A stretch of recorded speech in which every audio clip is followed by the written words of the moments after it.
अगर तुम्हें जिंदगी में सब लोगों को पीछे छोड़कर अपने बड़े लक्ष्य को प्राप्त करना है तो तुम्हें इस दुनिया की भौतिक चीजों से यानी मोह माया से बाहर निकलना होगा।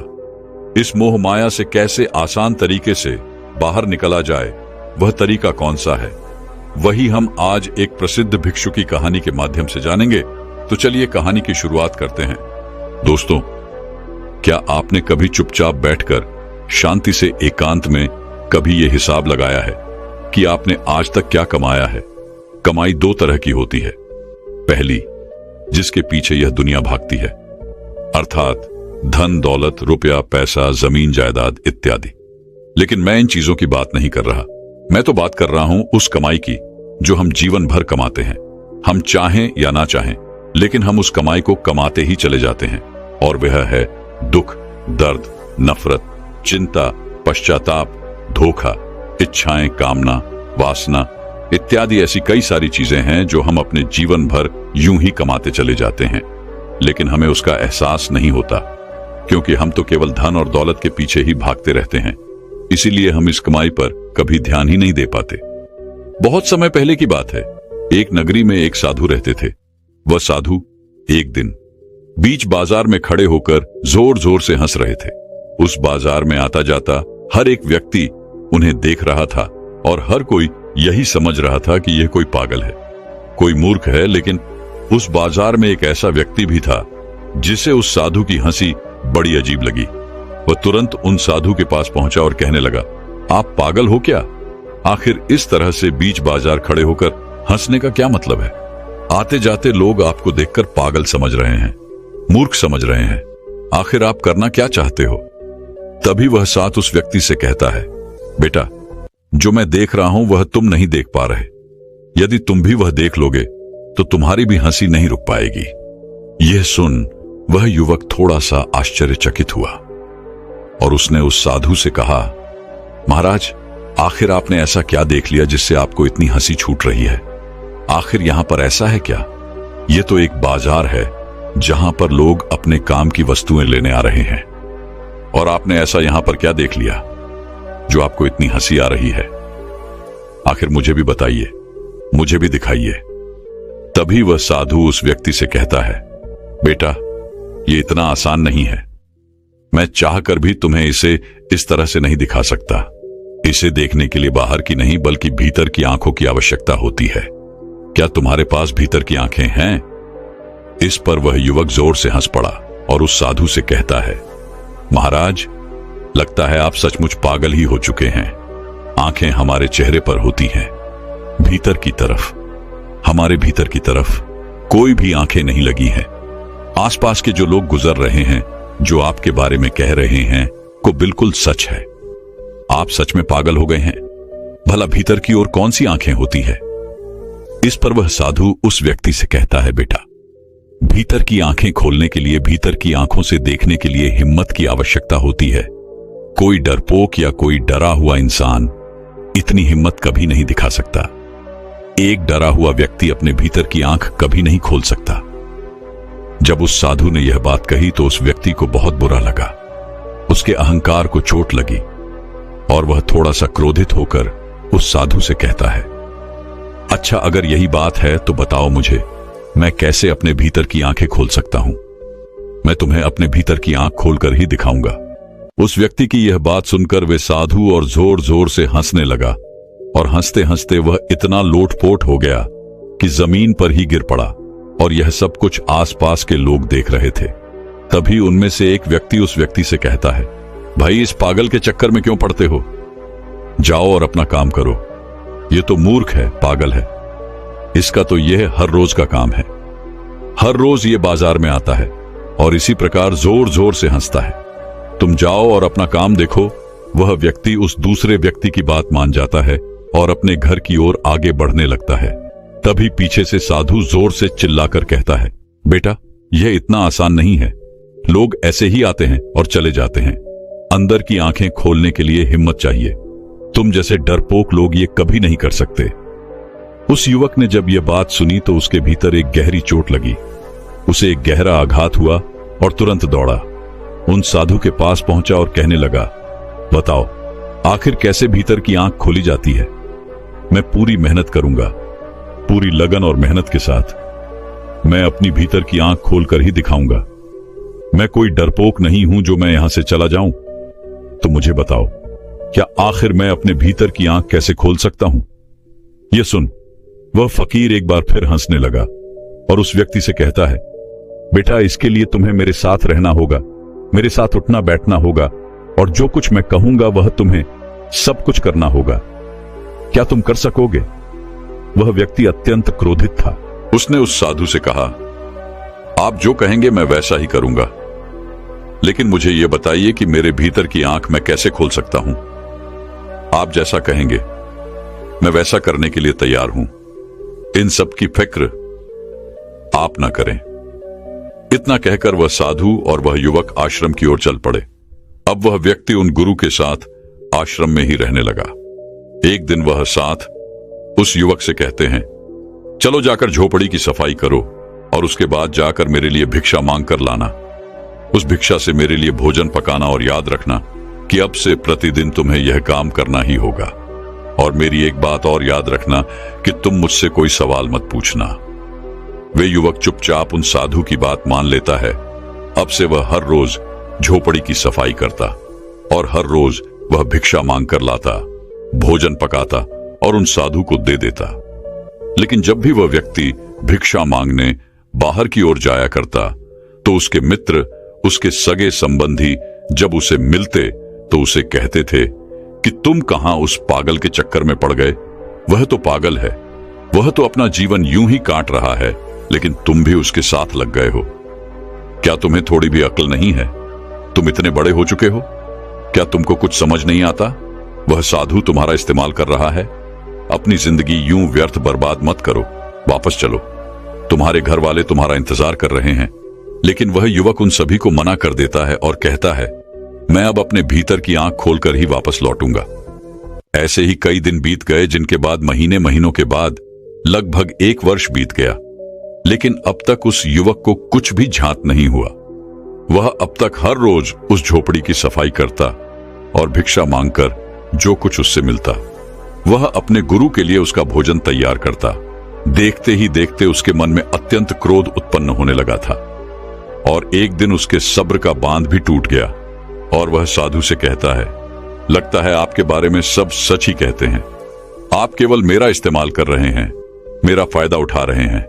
देखते देखते 1 साल बीत चुके हैं और मैंने आपके लिए वो सब कुछ किया है जो आप मुझसे कहते हैं, लेकिन अब तक आपने मुझे एक बार भी यह नहीं बताया कि आखिर मैं भीतर की आंख किस तरह से खोल सकता हूं। तभी वह साथ चुपचाप होकर उस व्यक्ति को ऊपर से नीचे तक बड़े ध्यान से दिखता है और फिर उसकी आंखों में आंखें डालकर उस व्यक्ति से कहता है, बेटा, 1 साल बीत चुका है और मैं भी इसी दिन का इंतजार कर रहा था कि आखिर तुम कब मुझसे यह सवाल करोगे। अब तुम यह सीख सकते हो कि तुम अपने भीतर की आंख कैसे खोल सकते हो, क्योंकि भीतर की आंख ऐसे ही तो खुलती है। तभी वह युवक कहता है, भीतर की आंख आखिर कैसे खुलती है? मैं कुछ समझा नहीं। तभी वह साधु उस व्यक्ति से कहता है, बेटा, बिल्कुल ऐसे ही। तभी वह व्यक्ति उस साधु से कहता है, लगता है आप सचमुच पागल हो चुके हैं और मुझे भी पागल बनाना चाहते हैं। यदि आपको कुछ याद नहीं है तो आप मुझे इस तरह से क्यों बहका रहे हैं? मुझे तो लगता है कि आपको भी इसके बारे में कुछ नहीं पता। आप केवल लोगों को मूर्ख बनाना जानते हैं, उनका इस्तेमाल करना जानते हैं। और अब तो मैं भी अपने नजरों में गिर चुका हूं, क्योंकि मैंने आपकी बातों पर भरोसा किया। धीरे धीरे मैंने अपने 1 वर्ष आपको समर्पित कर दिया, लेकिन आज मुझे यह लगता है कि मैंने यह फैसला लेकर बहुत बड़ी गलती कर दी। तभी वे साधु उस युवक से कहता है, नहीं बेटा, ऐसा नहीं है। जब हम खुद से सवाल करना शुरू करते हैं, वास्तविकता में तभी हम अपने भीतर की आंख खोलने का प्रयास करते हैं। हम अपने भीतर की आंख को खोलना शुरू कर देते हैं। जिस प्रकार तुम 1 वर्ष तक चुप रहे, तुमने कुछ न कहा, तुम सारा काम बखूबी करते चले गए, पूरे मन और लगन के साथ, लेकिन तुमने कभी यह प्रश्न नहीं किया। तभी वह युवक उस साधु से कहता है, देखिए, मुझे आपकी कोई भी बात समझ नहीं आ रही है। यदि आपको मुझे कुछ बताना है तो साफ और स्पष्ट तौर पर बताइए। आप ही ने तो मुझसे कहा था कि मुझसे कोई सवाल मत करना, तो फिर मैं भला आपसे कोई सवाल क्यों करूंगा। तभी वह साधु उस व्यक्ति से कहता है, बेटा, इस दुनिया में हर कोई यही तो कहता है, मेरी यह बात मान लो, मेरी यह बात सुन लो, और उसके बाद मुझसे कोई सवाल मत करना, क्योंकि मैं तुम्हारे सवाल का जवाब नहीं दूंगा। क्या तुम्हें समझ आया?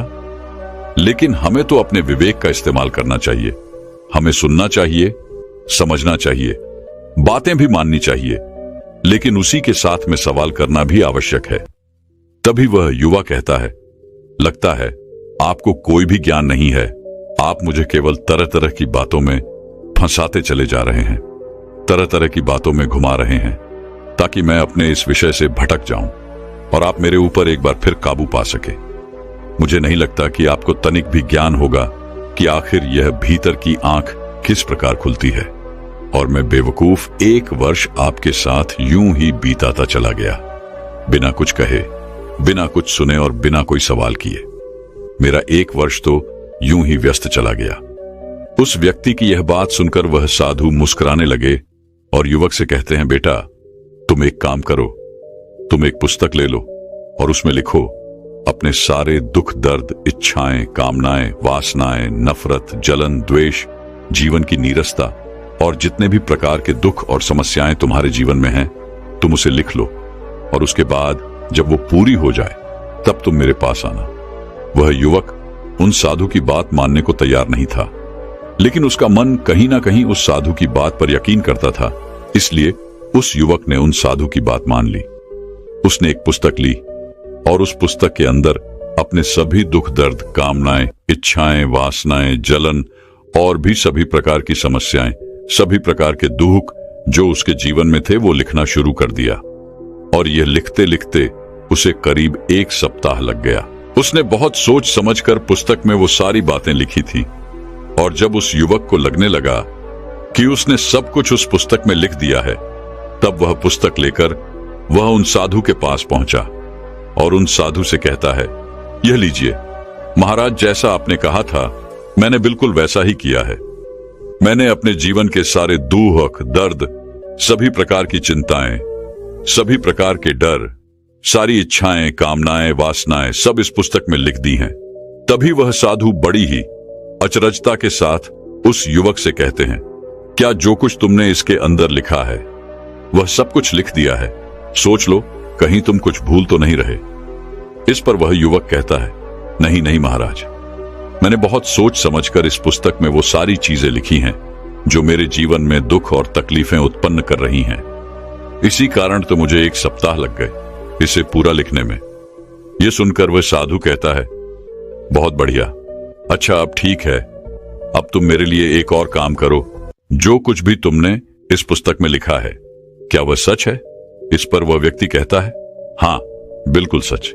जो मैं अपने जीवन में महसूस करता हूं, जो दुख, जो तकलीफें, जो चिंताएं मुझे लगता है कि मेरे जीवन में है, मैंने बिल्कुल वही चीजें लिखी हैं। तभी वे साधु उस युवक से कहते हैं, तो ठीक है, इस पुस्तक में जो कुछ भी लिखा है तुम उसे अपने जीवन से निकाल फेंको। उसके बाद शांत बैठकर एकांत से यह सोचो कि इसके बाद तुम्हारे जीवन में क्या बचा है। जब तुम्हें इसका जवाब मिल जाए तब तुम मेरे पास आना। उस युवक ने उन साधु की बात एक बार फिर से मान ली। वह पुस्तक लेकर वापस चला गया, लेकिन वह वापस नहीं लौटा। देखते देखते करीब 2 सप्ताह बीत चुके थे, लेकिन अब तक वह लौटकर नहीं आया था। एक दिन वह फकीर फिर से उसी बाजार में जाकर खड़े हो गए और हंस रहे थे। तभी अचानक वह युवक भी वहां पर आ पड़ा और वह भी जोर जोर से हंसने लगा। तभी वे साधु उस व्यक्ति से कहते हैं, क्या हुआ बेटा, क्या तुम्हारे भीतर की आंखें खुली? इस पर कोई युवक कहता है, हाँ महाराज, मेरे भीतर की आंख खुल चुकी है और मैं सब कुछ साफ साफ देख पा रहा हूं। ये दुनिया बड़ी पागल है, मूर्ख है, व्यर्थ की चीजों के पीछे भागती रहती है, और मुझे हंसी तो इस बात पर आ रही है कि मैं भी कभी इस पागल दुनिया का एक हिस्सा था। तभी वे साधु उस युवक से कहते हैं, उस पुस्तक में जो कुछ भी तुमने लिखा था, क्या उसे अपने जीवन से निकाल फेंका? क्या उसे अपने जीवन से हटाकर तुमने अपने जीवन की तरफ ध्यान दिया, उसे देखा? इस पर वह युवक कहता है, हाँ महाराज, जैसा आपने कहा था मैंने बिल्कुल वैसा ही किया। 58-14 और जब मैंने उन चीजों को अपने जीवन से हटाया और उसके बाद अपने जीवन को शांतिपूर्वक देखना शुरू किया, तब मुझे एहसास हुआ कि इन सभी के अलावा हमारे जीवन में कुछ था ही नहीं।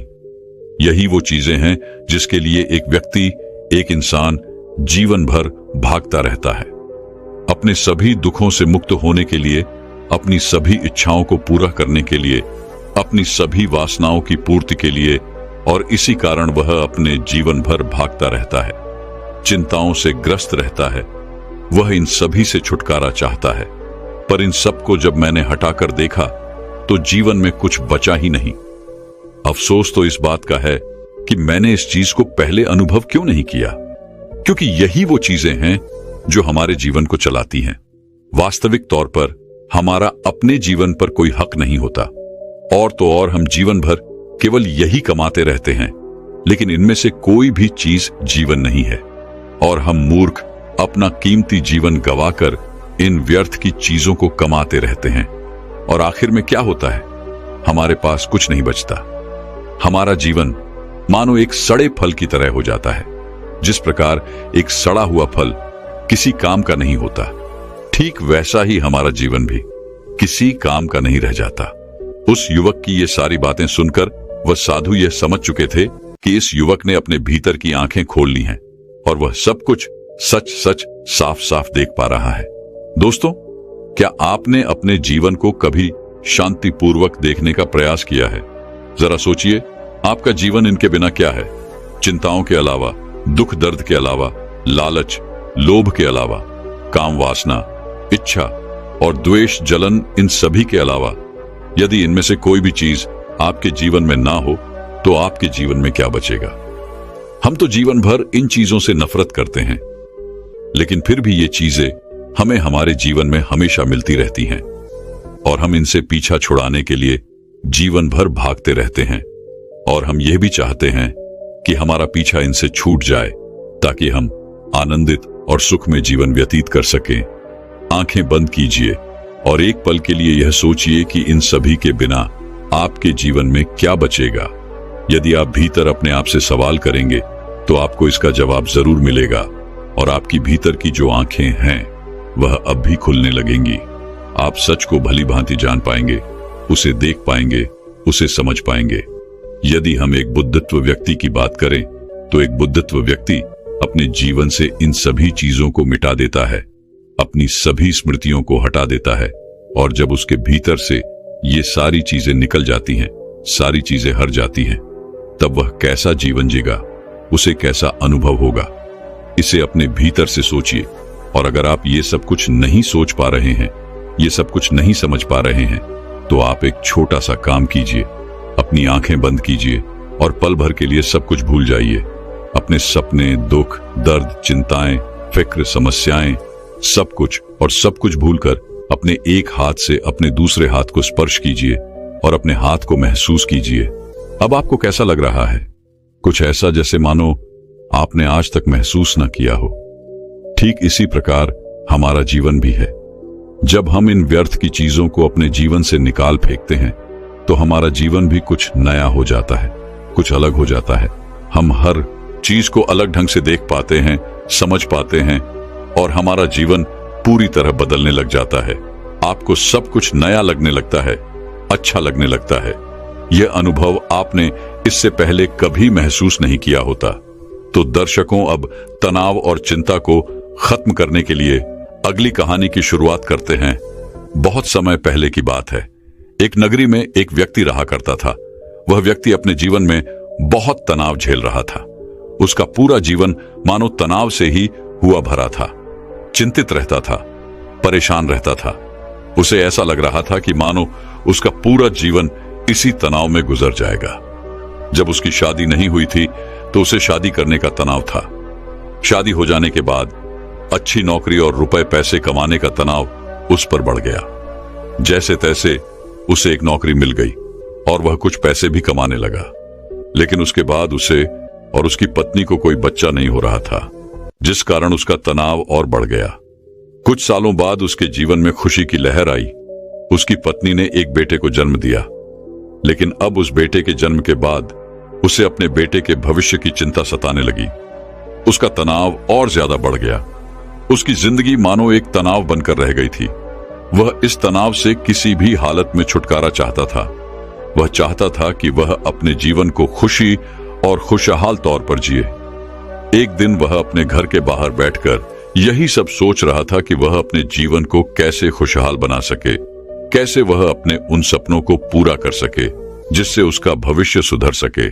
तभी अचानक उसके सामने से कुछ सन्यासी गुजरे। उसने उन सन्यासी को देखा जिनके मुख पर प्रसन्नता थी, जिनके मुख पर किसी प्रकार का कोई तनाव नहीं था। चेहरे पर वह तेज व शांति देखकर वह मंत्रमुग्ध हो गया। उस व्यक्ति को लगने लगा कि सन्यासियों के जीवन में कोई तनाव नहीं है, खुद के जीवन में कोई कार्य नहीं है, केवल भिक्षा मांगो और चैन से जियो, और शायद यही सबसे सर्वोत्तम जीवन है। ये सारी बातें उसके मन में घर कर गईं। वह दिन रात इनके बारे में सोचने लगा, विचार करने लगा, और आखिरकार एक दिन उसने फैसला लिया कि वह अपने घर परिवार को छोड़ देगा और एक सन्यासी बन जाएगा। एक रात उसे मौका मिल गया और वह अपने परिवार के लोगों को छोड़कर निकल गया और भागा भागा उन सन्यासियों के पास पहुंचा और उनसे कहा कि मैं आपकी शरण में आया हूं, मुझे अपना शिष्य स्वीकार कीजिए। उन सन्यासी ने उस व्यक्ति को अपना शिष्य स्वीकार किया और आश्रम में रहने के लिए जगह भी दी। अब वो व्यक्ति उन गुरु का शिष्य बन चुका था, लेकिन वो ये भूल चुका था कि तनाव कोई जगह नहीं है, कोई घर नहीं है, कोई परिवार नहीं है, कोई देश नहीं है जिसे आप छोड़ सकें। सन्यासी जीवन ग्रहण करने के बाद उसके जीवन में एक अलग तरह का तनाव उत्पन्न होने लगा। शिक्षा ग्रहण करने का तनाव, रोज साफ सफाई करने का तनाव, सबसे बड़ा तनाव कि मैं भिक्षा कैसे मांगू। और वहां पर उपस्थित सभी शिष्यों में यह होड़ लगी रहती थी कि सबसे ज्ञानी कौन बनेगा। ये सब देखकर भी उसके मन में एक अलग तरीका तनाव उत्पन्न होने लगा। कुछ दिनों तक तो उसने ये सब बड़ी ही आसानी से झेल लिया। कुछ दिनों तक सब कुछ अच्छा चलता रहा, लेकिन उसके बाद उसे अपने घर, अपने परिवार की चिंता सताने लगी। उसे उनकी याद आने लगी।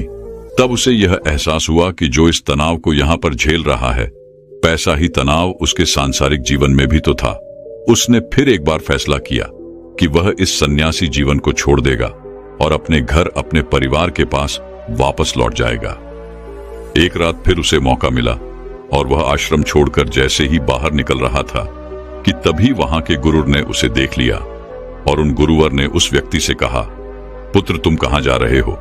इस पर वह व्यक्ति कहता है, हे गुरुवर, मैं सांसारिक जीवन में बहुत तनाव झेल रहा था और उसके बाद मैंने आप लोगों को देखा।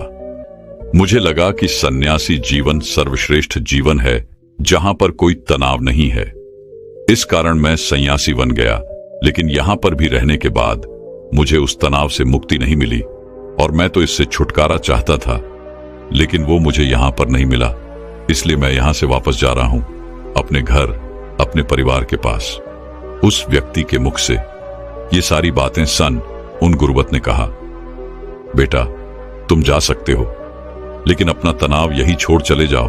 यदि तुम वापस यहां से वो तनाव लेकर अपने सांसारिक जीवन में जाओगे तो तुम कभी खुश नहीं रह पाओगे और फिर तुम्हारा यहां पर आने का फायदा भी क्या हुआ।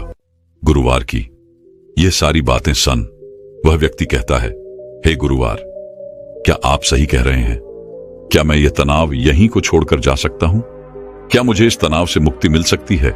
इस पर उन गुरुवन ने उस व्यक्ति से कहा, हां, क्यों नहीं, लेकिन उससे पहले तुम्हें मेरे लिए एक काम करना होगा।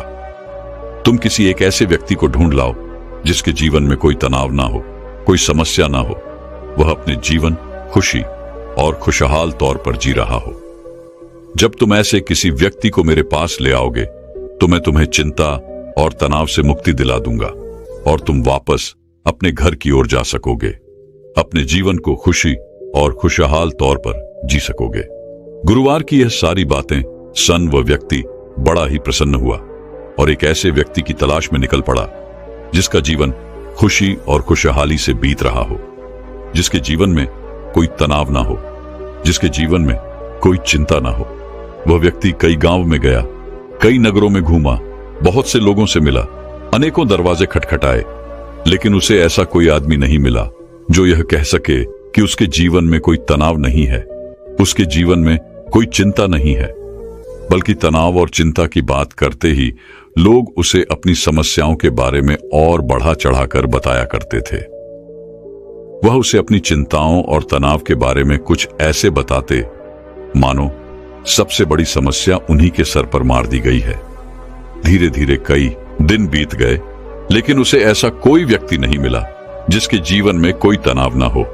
तभी उसे एक दिन एक व्यक्ति मिला और उस व्यक्ति ने उस शिष्य से कहा, इस पूरे संसार में केवल एक ही ऐसा व्यक्ति है जिसके जीवन में कोई तनाव नहीं होता, जो चिंता रहित होता है, और वह है शराबी, जिसे किसी बात की कोई चिंता नहीं होती, जिसे कोई बात का तनाव नहीं होता।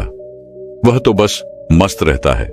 जब उस शिष्य ने उस व्यक्ति के मुख से ये सारी बातें सुनी तो वह शिष्य एक शराबी व्यक्ति के पास गया और उससे जब उसने यह पूछा कि क्या तुम्हारे जीवन में कोई तनाव है, तो शराबी ने नशे में यह कहा कि यह तनाव क्या होता है, यह तनाव किस चिड़िया का नाम है, मुझे नहीं पता।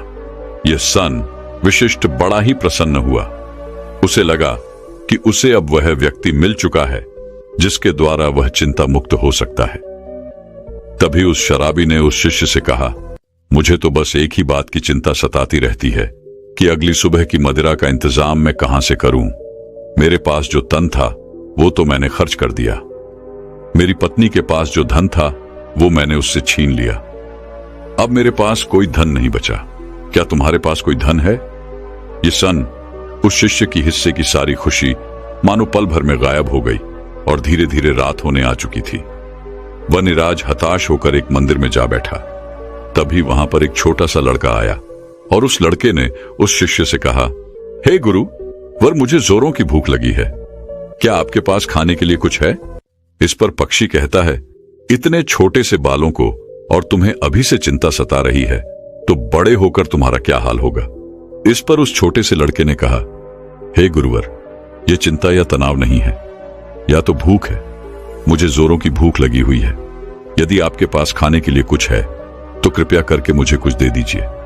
उस बच्चे के मुख से ये सारी बातें सन वह शिष्य एक बार फिर से बड़ा प्रसन्न हुआ और उसने अपने थैले में जो 2 रोटियां रखी हुई थी उस बालक को थमा दी। जैसे ही उस बालक ने वह भोजन पूरा कर लिया, उसके बाद वह उस शिष्य से कहता है, हे गुरुवर, न जाने मेरे अगले दिन के भोजन का क्या होगा। मुझे इसकी चिंता सता रही है। क्या आप कल भी मेरे लिए भोजन ला सकते हैं? यह सन वह व्यक्ति एक बार फिर से निराश हो गया। वह भागा भागा अपने गुरु के पास पहुंचा और उनसे कहने लगा, हे गुरुर, मैंने बहुत ढूंढा, मैंने हर जगह तलाश किया, कई नगर देखे, कई गांव में गया, लेकिन मुझे कोई ऐसा व्यक्ति नहीं मिला जिसके जीवन में कोई तनाव ना हो, जो अपने जीवन को सुखी और खुशहाल तौर पर जी रहा हो। हर किसी को किसी न किसी चीज की चिंता अवश्य सता रही है। कोई अपनी चिंताओं को लेकर बैठा हुआ है तो कोई अपने तनाव से जूझ रहा है। जिसके पास धन नहीं है वह धन चाहता है, जिसके पास धन है वो और अत्यधिक धन चाहता है। जिसके पास प्रेम नहीं है वह प्रेम चाहता है, और जिसके पास प्रेम है वो अत्यधिक प्रेम से भी चिंतित है। किसी के पास काम नहीं है तो वह इसलिए चिंतित है क्योंकि उसके पास कोई काम नहीं, और किसी के पास काम है तो वह इसलिए चिंतित है कि उसी के पास अत्यधिक काम है। जो कोई बीमार है वह इस बात से चिंतित है कि उसका स्वास्थ्य कब सुधरेगा, और जो व्यक्ति पूरी तरह से स्वस्थ है उसे इस बात का तनाव है कि कहीं वह बीमार न पड़ जाए। इसी प्रकार हर व्यक्ति तनाव से ग्रसित है और सभी के जीवन में चिंताएं ही चिंताएं भरी हुई हैं। इससे छुटकारा पाना नामुमकिन है। तभी उन गुरु ने कहा, इससे छुटकारा संभव है और इससे छुटकारा पाया जा सकता है, मगर इसके लिए तुम्हें कुछ समझना पड़ेगा। इस पर वह व्यक्ति उन गुरुवर से कहता है, क्या है गुरुदेव, मुझे ऐसा क्या समझना पड़ेगा? मैंने हर जगह देखा, कोई ऐसा व्यक्ति मुझे नहीं मिला जिसके जीवन में कोई तनाव ना हो, तो आप मुझे कैसे चिंता मुक्त कर सकते हैं? इस पर गुरुवर ने कहा, जो मैं तुम्हें समझाने की कोशिश कर रहा हूं उसे तुम ठीक से समझने की कोशिश करना। उन गुरुर ने कुछ गीली लकड़ियां अपने आश्रम के पास से उठाई और उन्हें उस शिष्य के सामने रख दिया और कहा, इसमें आग लगा दो। उस शिष्य ने काफी कोशिश की, लेकिन उन गीली लकड़ियों में भला कहां आग लगने वाली है। पश्चिमे परेशान हो गया, लेकिन उसमें आग नहीं लग पाई। इस पर उसने गुरुवार को कहा, हे गुरुदेव, इन गिरी लकड़ियों में आग नहीं लग सकती, इसमें आग लगाना संभव ही नहीं। इस पर वह गुरुदेव कहते हैं, पुत्र, मैं तुम्हें यही समझाने की कोशिश कर रहा हूं कि तुम इन गिरी लकड़ियों को क्या करोगे। इसे धूप में सुखाओगे या फिर इन गीली लकड़ियों को लेकर सोचते रहोगे, चिंतित रहोगे और तनाव में रहोगे। तुम चाहो तो इन्हें धूप में सूखा सकते हो, लेकिन इसमें थोड़ा सा समय लगेगा। और यदि तुम चिंता की जगह चिंतन करो, तब तुम ये जरूर समझ सकते हो कि तुम इसकी जगह पर कुछ सूखी लकड़ियों का इंतजाम कर सकते हो और जिनमें आग लगाना भी संभव होगा। इस पर वशिष्ठ गुरुदेव से कहता है, हे गुरुदेव, आप ठीक कह रहे हैं, लेकिन ये जीवन तनाव से भरा हुआ है कि जीवन तनाव मुक्त कैसे हो सकता है, और ऐसा क्यों है कि हम अपने जीवन को तनाव मुक्त नहीं जी पाते। कोशिशें कि ये सारी बातें सुनकर उन गुरुबन ने कहा, हे पुत्र, इस जीवन में कोई तनाव नहीं है। बाहरी तौर पर कोई भी तनाव उत्पन्न नहीं होता। जो भी तनाव उत्पन्न होता है वह हमारे भीतर की ओर होता है। चिंता तुम भीतर की ओर करते हो, और जहां चिंता और तनाव उत्पन्न होता है वहां सफलता नहीं होती, कार्य सही नहीं होते, हमारी मानसिक स्थिति भी सही नहीं होती, जिस कारण हमारे सारे कार्य बिगड़ने लग जाते हैं और हम और भी ज्यादा तनाव महसूस करने लगते हैं और भी ज्यादा चिंतित रहने लगते हैं। आगे वह गुरुदेव अपने शिष्य से कहते हैं, यदि चीजें हमारे मुताबिक होने लगे तो हम अपने जीवन में कभी भी तनाव महसूस ही नहीं करेंगे और ना ही हम कभी चिंता करेंगे, और हमारा जीवन भी खुशी और खुशहाल तौर पर चलता रहेगा। हमें चिंता करने की कोई आवश्यकता नहीं पड़ेगी। जैसे यदि ये लकड़ियां मुझे सूखी मिल जाएं, तो मैं इनमें आसानी से आग लगा सकता हूं और मेरे भीतर किसी प्रकार का कोई तनाव उत्पन्न ही नहीं हो पाएगा। तो हमारा तनाव इन लकड़ियों के स्वभाव पर निर्भर करता है। यदि कोई इस बात को पहले से ही स्वीकार कर ले कि जीवन में यदि हमें हमेशा सूखी लकड़ियां नहीं मिलती, तो वह पहले से ही उन सूखी लकड़ियों का इंतजाम कर लेगा। और जो इस बात को स्वीकार कर लेता है, अगर उसे सूखी लकड़ियां ना भी मिले तो वह धैर्य रखता है, सब्र रखता है और उन गीली लकड़ियों को सुखाने का पूरा प्रयास भी करता है, न कि उन गीली लकड़ियों को लेकर हाथ पर हाथ धरे बैठ जाता है और अलग अलग चिंताओं में डूब जाता है कि सूखी लकड़ियां मुझे क्यों नहीं मिली, और आखिर उसे क्यों मिली, मुझे क्यों नहीं मिली, आखिर कब तक ऐसा चलता रहेगा, मेरा क्या होगा, हमेशा मेरे साथ ऐसा ही क्यों होता है। इस तरह की सोच रखने वाले लोग हमेशा तनाव ग्रसित रहते हैं, चिंतित रहते हैं और अपने जीवन को कभी भी खुशी और खुशहाल तौर पर नहीं जी पाते। हमारा यह जीवन बड़ा ही अनमोल है। इस जीवन में कुछ समस्याएं होती हैं तो कुछ समस्याएं हम खुद उत्पन्न कर लेते हैं, जबकि यह समस्याएं वास्तविकता में होती ही नहीं। इस पर कोशिश ये कहता है, हे गुरुवर, आप क्या कहना चाहते हैं, जरा स्पष्ट तौर पर बताइए, मैं आपकी बात समझ नहीं पाया। तभी वह गुरुर कहते हैं, अच्छा मुझे यह बताओ, तुम अपने परिवार को छोड़कर यहां पर सन्यासी बनने क्यों आए थे। शिष्य ने कहा, गुरुर, मेरे जीवन में बहुत तनाव था। इसका जवाब देते हुए गुरु ने कहा, तो क्या इस जीवन में कोई तनाव नहीं है। इस पर शिष्य ने कहा, हे गुरुदेव, यहां पर भी तनाव है, जिस कारण मैं ये सन्यासी जीवन छोड़कर वापस अपने परिवार के पास लौटना चाहता हूं। तभी गुरुवर ने कहा, अगर तुम्हारे भीतर हर एक कार्य को लेकर यही भाव उत्पन्न होता रहेगा कि मैं यह कैसे करूंगा, यह मुझसे होगा या नहीं होगा, या फिर मैं यह कर पाऊंगा या नहीं, मैं इन चीजों का सामना कैसे करूंगा, मैं चाहता हूं लेकिन यह मुझसे नहीं होता, और मेरे साथ ऐसा ही क्यों होता है। ऐसा ना होकर वैसा हो जाए, मुझे कोई देख ही ना पाए, मैं छुप जाऊं, किसी का मेरे ऊपर ध्यान ही ना जाए, अब मेरा क्या होगा। और भाई ये कहां पर आकर फंस गया कि सारे भाव तुम्हारे मन के हैं। ये सारे भाव तब भी तुम्हारे मन में उत्पन्न होते होंगे जब तुम अपने परिवार के साथ थे, और जब तुम यहां पर आए तब भी तुम्हारे अंदर ये सारे भाव उत्पन्न होते रहे। इस पर वशिष्ठ कहता है, हां गुरुदेव, आप बिल्कुल ठीक कह रहे हैं, मेरे अंदर ये सारे भाव अभी तक उत्पन्न हो रहे हैं। जब मैं अपने परिवार के साथ था तब भी, और जब मैं यहां पर सन्यासी बनकर आपके सामने हूं तब भी मेरे अंदर ये सारे भाव उमड़ रहे हैं। इस पर गुरुवर ने कहा, यह समस्या तुम्हारे बाहर की नहीं है। यदि तुम कोई जगह छोड़ दो, कोई स्थान छोड़ दो, तो यह समस्या कभी खत्म नहीं होने वाली। यह समस्या तुम्हारे भीतर है कि तुम्हारा ही किया धरा हुआ है। तुमने बेवजह ही अपने मन में एक तनाव बना रखा हुआ है, क्योंकि तुम्हें कल्पना में जीना अच्छा लगता है, काल्पनिक सोच रखना अच्छा लगता है। तुम उन बातों को लेकर चिंतित रहते हो जो तुम्हारे जीवन में कभी घटित होने की संभावना ही नहीं है। ऐसी सोच रख के तुम चिंताग्रस्त रहते हो और तुम्हारा तनाव कभी खत्म नहीं होता। जिस दिन तुम यह समझ जाओगे कि हर समस्या का समाधान होता है और उस समाधान तक पहुंचने के लिए हमें कोई ना कोई कर्म करने ही पड़ते हैं और उन कर्मों का एक परिणाम भी होता है, तो उस दिन तुम्हारे जीवन में कोई तनाव नहीं रहेगा। तुम चिंता रहित हो जाओगी।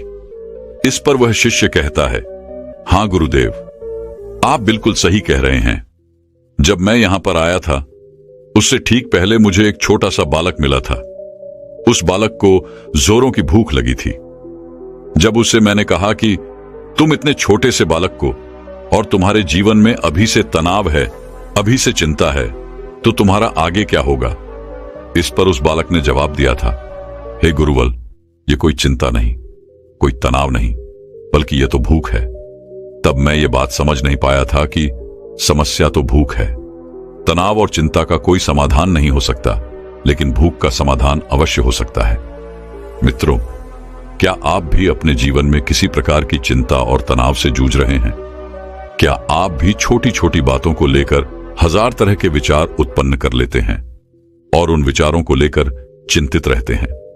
ऐसे नकारात्मक विचार जो कभी भी आपके जीवन में घटित हो ही नहीं सकते, ऐसे विचारों को आप अपने मन ही मन पालते रहते हैं। ऐसे नकारात्मक विचार, नकारात्मक बातें आप अपने दिमाग में बढ़ते रहते हैं। तो इन विचारों का क्या लाभ? क्या आपको भी लगता है कि आपके जीवन में समस्याएं हैं और उसका समाधान नहीं मिल रहा? क्या आपको भी यही लगता है कि आपके साथ ऐसा क्यों हो रहा है?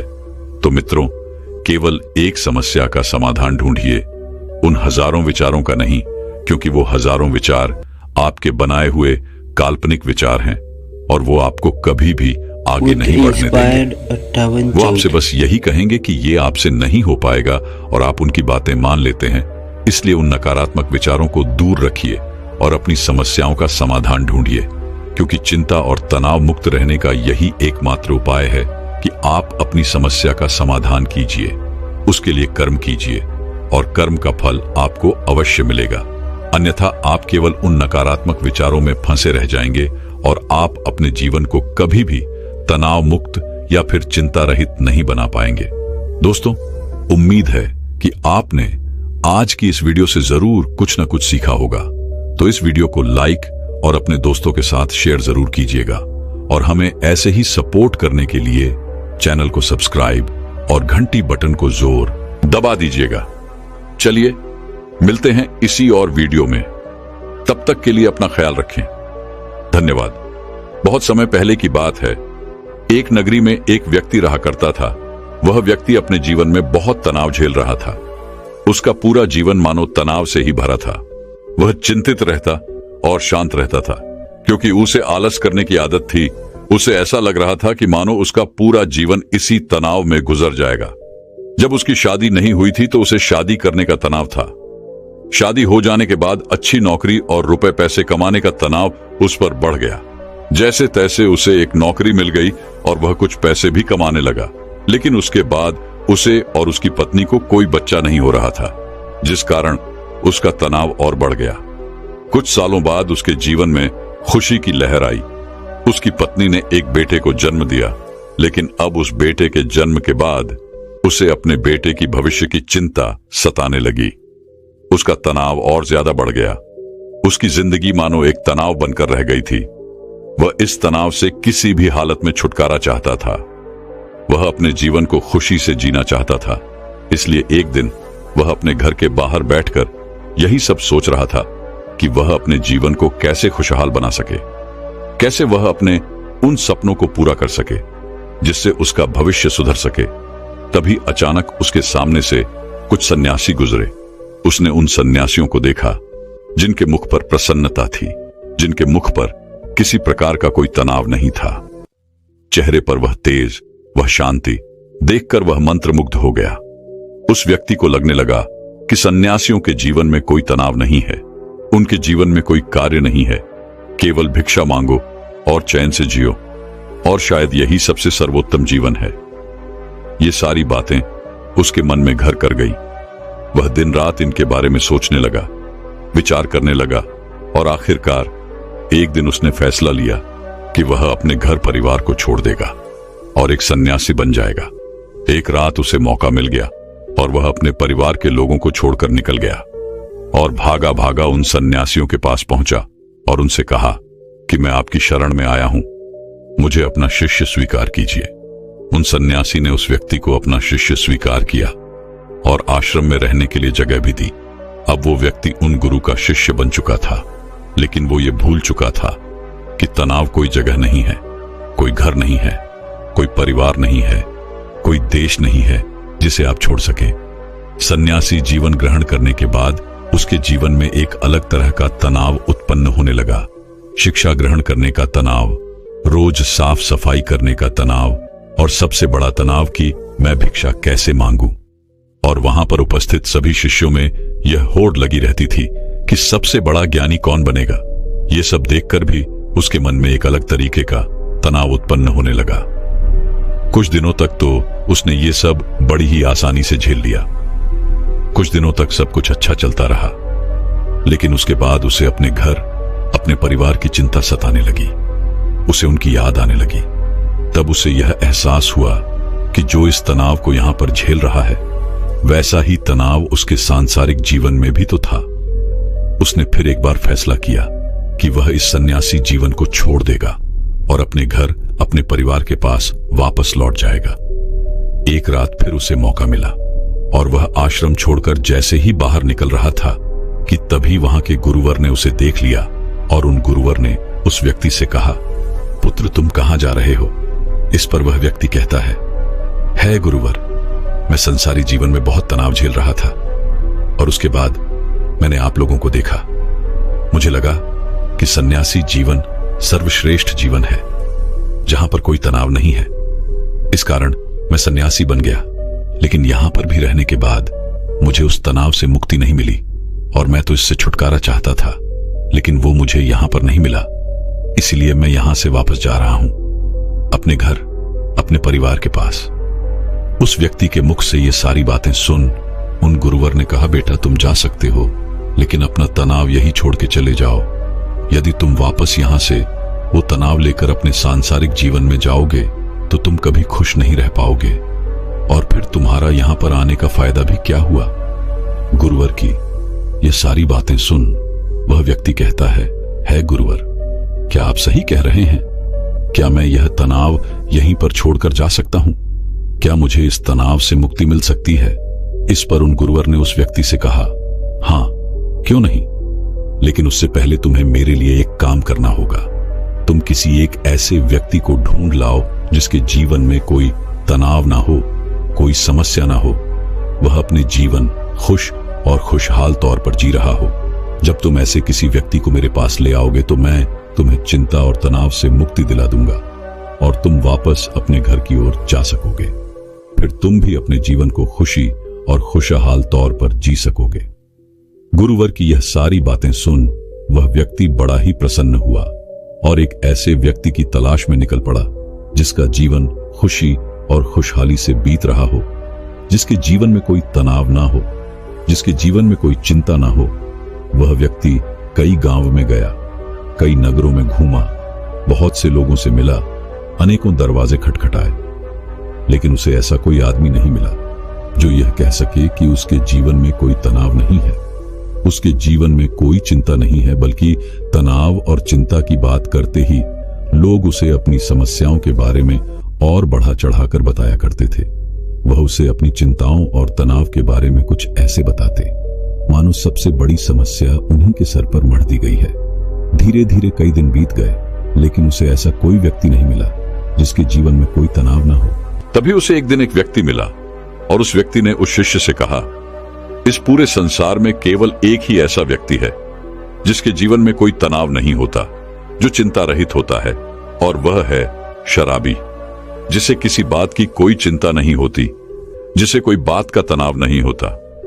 वह तो बस मस्त रहता है।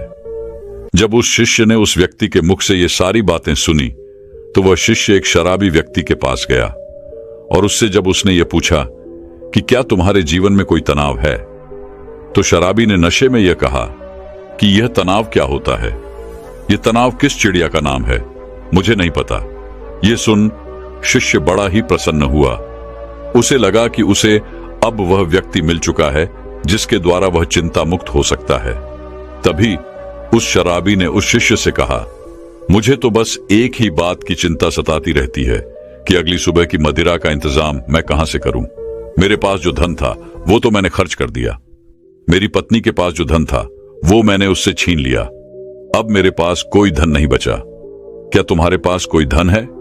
ये सुन उस शिष्य के हिस्से की सारी खुशी मनोबल पल भर में गायब हो गई और धीरे धीरे रात होने आ चुकी थी। वह शिष्य हताश होकर एक मंदिर में जा बैठा। तभी वहां पर एक छोटा सा लड़का आया और उस लड़के ने उस शिष्य से कहा, है गुरुवर, मुझे जोरों की भूख लगी है, क्या आपके पास खाने के लिए कुछ है?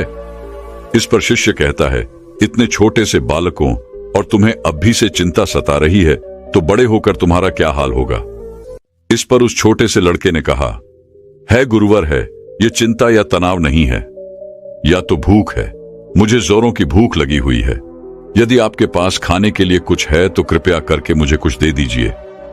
उस बच्चे के मुख से ये सारी बातें सुन वह शिष्य एक बार फिर से बड़ा प्रसन्न हुआ और उसने अपने थैले में जो 2 रोटियां रखी हुई थी उस बालक को थमा दी। जैसे ही उस बालक ने वह भोजन पूरा कर लिया, उसके बाद वह उस शिष्य से कहता है गुरुवर, न जाने मेरे अगले दिन के भोजन का क्या होगा, मुझे इसकी चिंता सता रही है, क्या आप कल भी मेरे लिए भोजन ला सकते हैं?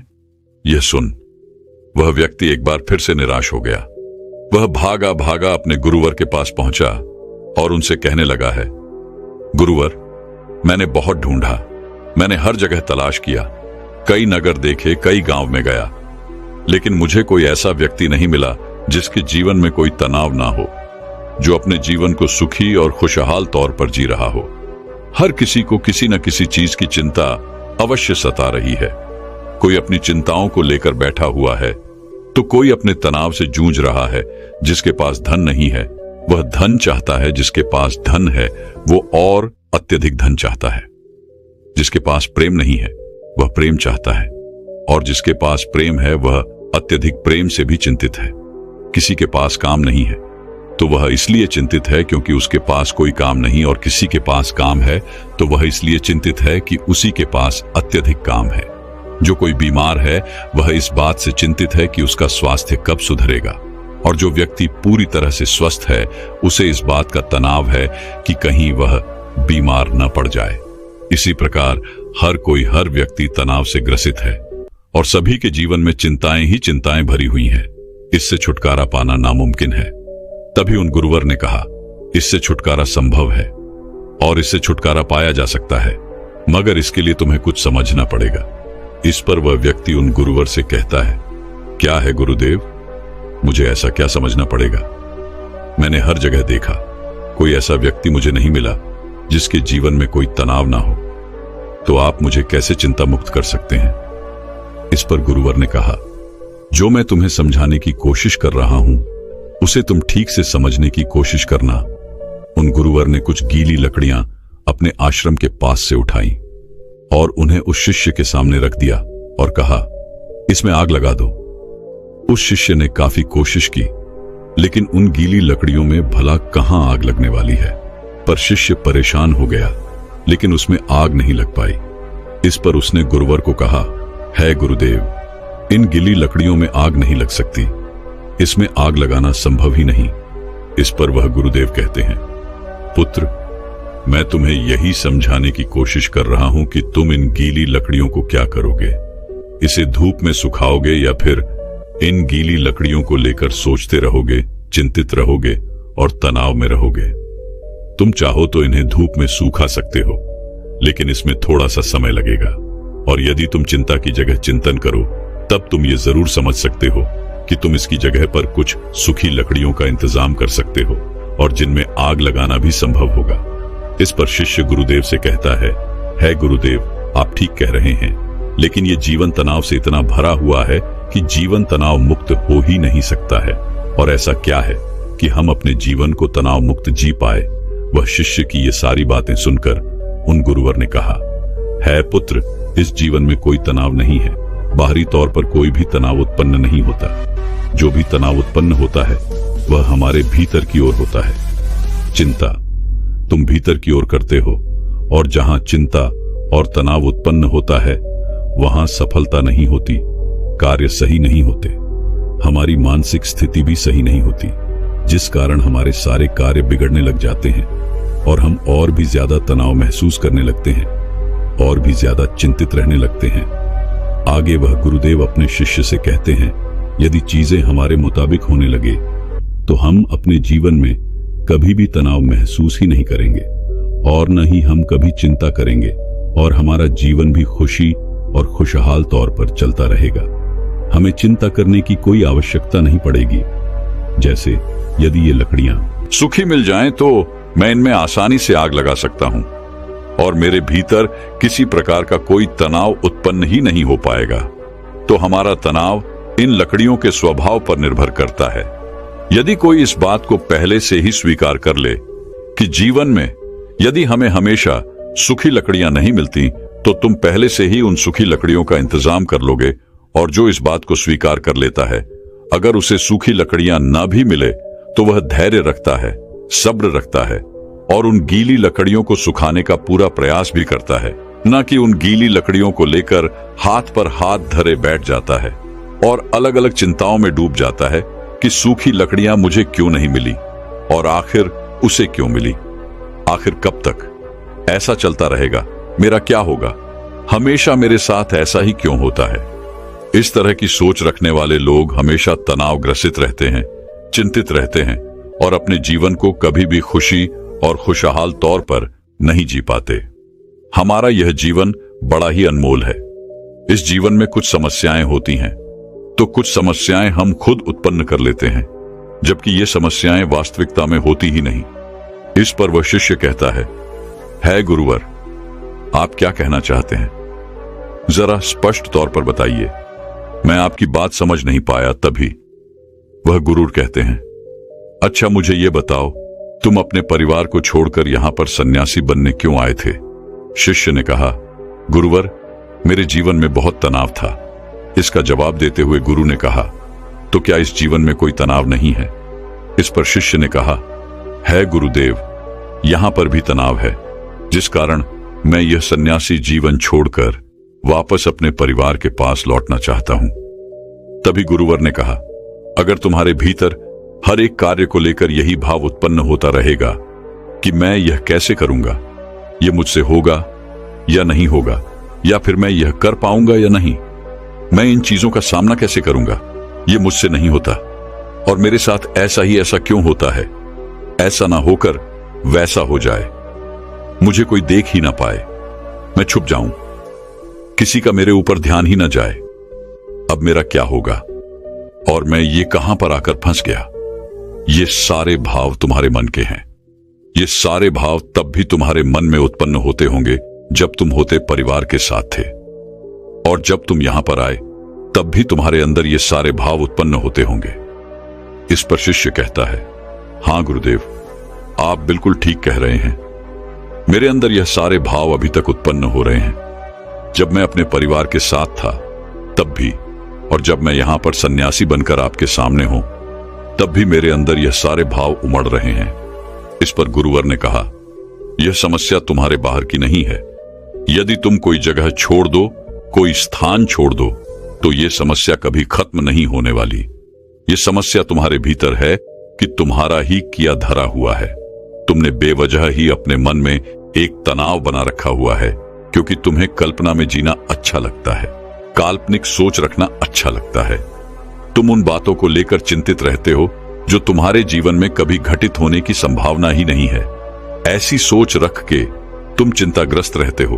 पर तुम्हारा तनाव कभी खत्म नहीं होता जिस दिन तुम ये समझ जाओगे कि हर समस्या का समाधान होता है और उस समाधान तक पहुंचने के लिए हमें कोई न कोई कर्म करने ही पड़ते हैं और उन कर्मों का एक परिणाम भी होता है। तो उस दिन तुम्हारे जीवन में कोई तनाव नहीं रहेगा, तुम चिंता रहित हो जाओगे।